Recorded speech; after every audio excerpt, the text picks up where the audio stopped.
Aloha everybody, and welcome to yet another Upcycle Hawaii video blog. Today I'm going to talk a little bit about marine debris, mostly ghost nets and ropes, what they're made of, why we find so many of them, and what I do with them. So kind of have a few different things out here on the table. We all kind of talk about marine debris as being plastics, and there's a lot of talk about ditching single-use plastics and getting rid of things like straws. But what a lot of us don't realize is that one of the biggest problems that we see, at least here on the southern shores of Hawai'i Island, washing up on shores, are huge, massive amounts of ropes and nets. So these are used for a variety of reasons. They're used to ship things. I mean, we live in a global world. Items are being shipped all over the 7 seas in addition to all the big lakes. So in order to secure those loads, a lot of different cargo nets are being used. Of course, ropes are used for dozens of things on boats, right? So you use ropes to tie off anchors. You use ropes to tie off to other boats. So in the fishing industry, there's just a whole nother need for different types of ropes and nets. So there are a lot of different reasons for there to be different types of ropes and nets on boats. Kind of briefly mentioned shipping with the nets, and then of course, when it comes to fishing, a lot of ghost nets are deployed under the ocean. So a lot of the nets that we're seeing are also coming from ghost net fishing. Traditionally when we think about things like ropes and nets, we tend to think about natural fibers, cottons, hemps. That's, actually animal hair, right? That's what the original ropes and nets were woven out of, in addition to human hair. So we tend to think of natural materials when we think of ropes and nets. Unfortunately, a lot of the ropes and nets that we see are made of plastic, nylons, polyesters, polypropylene, dozens of other polymers. And the reason that the switch had been made from natural materials to synthetic materials was mainly because cottons and hemps and hairs weren't lasting up to the harsh environments that we were putting these materials through. So polyester, polypropylene, nylon, all of these polymers and plastics tend to hold up a whole lot better to things like UV rays and salt water. And let me tell you, as a lifelong Hawaii resident, combination of some salt water and some UV rays will do more than enough damage to your goods in a very short period of time. So we kind of made the switch over to these synthetic materials, which were much cheaper to manufacture. We could manufacture in much larger scales because we can control our demand when it's not a natural supply, not something that has to be replenished, grown, takes time to wait for cotton to reproduce. Plastics is an instantaneous thing. In addition, when it comes to the ocean, there are characteristics like whether something floats or whether something sinks. So buoyancy is something that you look for in a lot of your ropes and nets, all right? If you want to throw a rope overboard and you don't want it to sink, it needs to be made of a very specific polymer, most likely polypropylene. All right, so long story short, basically most of the ghost nets and the ropes that we see washing up on shore are made from plastics. And what consists, or ghost nets and ropes consist of at least 50, if not over 50% of the amount of marine debris that we remove here, at least from Hawai'i Island. So it's just a massive amount of material that we're pulling out of the ocean or off of our shorelines. And these pose the most immediate risk to danger, most immediate risk and danger to wildlife, all right? So, I mean, a big mass of bundles and nets, and when I say big, I mean legitimately like the size of a car or much, much larger, and even one that's smaller than that can tangle anything from a very small sea creature all the way up to the largest sea creatures, your whales. And so these pose an immediate threat. And if a mammal is to get entangled in a large mass, well, there's a large chance that it will suffocate underwater. And even if you're an animal that can breathe underwater, or a fish that can breathe underwater, or not a mammal, you're going to have a really hard time if you get caught up in one of these big nets, masses, and bundles.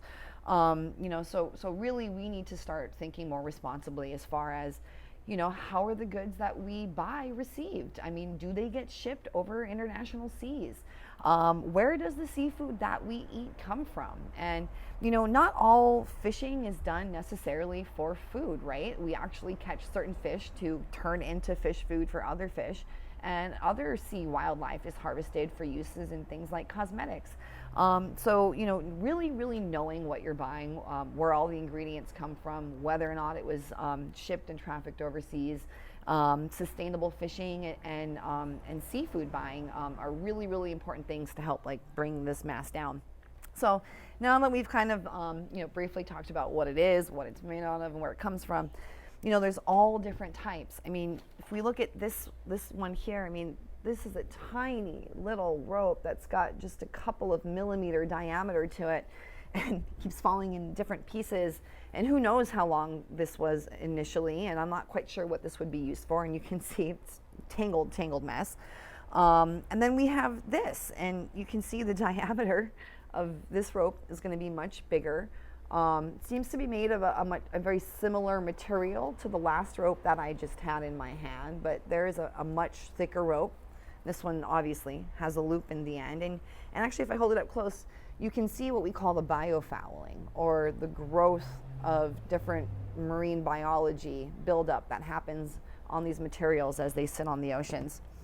This one's kind of fun and a little bit different. This is got some different types of fibers in it, right? So not all ropes are created equally. They're not all made the same.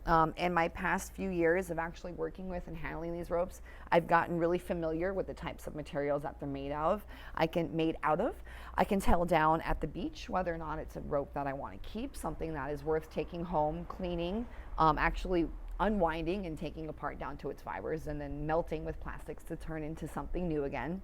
A lot of what we see here is actually polypropylene, or a lot of what I choose to work with is actually polypropylene. It's a really high grade plastic. It's number 5 on your plastics identification chart, and it's buoyant. And so a lot of these marine debris ropes that we see, well, they're buoyant in order to float their way here. So I can do a simple floating test in addition to 1 or 2 other identifying tests, and I can know that what I'm working with is polypropylene, nylon, or polyester. So those are the 3 materials that I will melt and work with.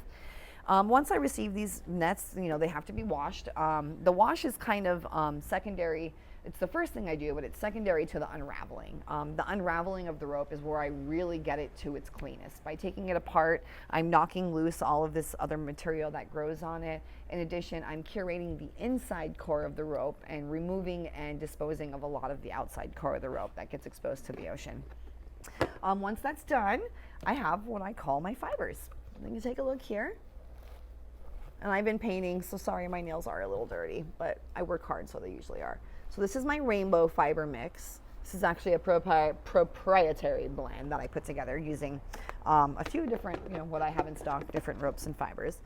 And then this one here is a kind of fun. There's only a pinch left, so I'm glad I didn't use it all the other day. So that is this rope here, that one taken down and broken into its fibers. It's gonna look a little something like this. All right. So then what I do once I've collected the rope and I've broken it down into its fibers is I combine that with my clear post-consumer plastics, and I form sandwiches and I form layers, spreading out all my different fibers. And then I melt those up to varying degrees of thickness and then create those, or turn those, boy, I'm having a hard time with words today, turn those into a wide variety of products. So depending on the thickness of the layers, depending on what product it's going to be. So actually I'm going to reach out of frame here and I'm going to show you, this is what I've been melting for the last week. Let's see if I can give you a good camera angle. So you can see we have a few different colors here that came from a few different ropes that I've collected and a few different blends. And these are a little bit thin. So these are the first iteration and will become my bookmark ornaments. So you can see here I've got my whale, my dolphin, and my wave. Well, these are our bookmark ornaments here. And then we also do night lights with those. So you can see here I've got a nice rainbow night light. I keep all my scraps from cutting, right? So here we've got all of my dolphin scraps. And I have to apologize for that really loud jalopy car out there. I was waiting for it to stop making sound, and apparently it's going to be noisy again. So here are my scraps. So here is a dolphin or a whale cutout. I know my difference. All right, so I'm going to take these whale cutouts And I'm actually going to remelt all of these back together. These are going to create a slightly thicker material. And then with that thicker material, we're going to create things like, well, the earrings that I'm wearing right now and our keychains. So here's a keychain actually made from that exact same thicker material. And then we've got our turtles and our pineapples. Oh, he's not hanging out really well there, is he? Kind of stuck. Anyway, and lots of new fun shapes to come. So, you know, that's kind of an intro into the marine debris ropes and fibers, and kind of a little bit of a showing of what I do with them. And so, as you can see, every one of your purchases helps support me continuing to help do my beach cleanups and to divert a little bit of the material from local landfills and turn it into something new and fun in order for us to go out and start conversation pieces. Full disclosure, I am probably a little bit off of my usual game, because last Friday during a net patrol, I actually ran my cell phone over twice with an over 12,000 pound truck. So I do make some sacrifices when it comes to going out and collecting my materials. But that's kind of it. And I hope to one day, really soon here, be able to actually, what's the word I'm looking for? Film a blog on location, either from our net pile or down at a beach. So hoping to report from you soon from a beach covered in hopefully not too much marine debris. Otherwise, I will see you again in 2 weeks. Thank you guys so much for listening, watching, and following. And I just updated a few of these marine debris items on the website, so they are available now. A hui ho, until next time, stay green.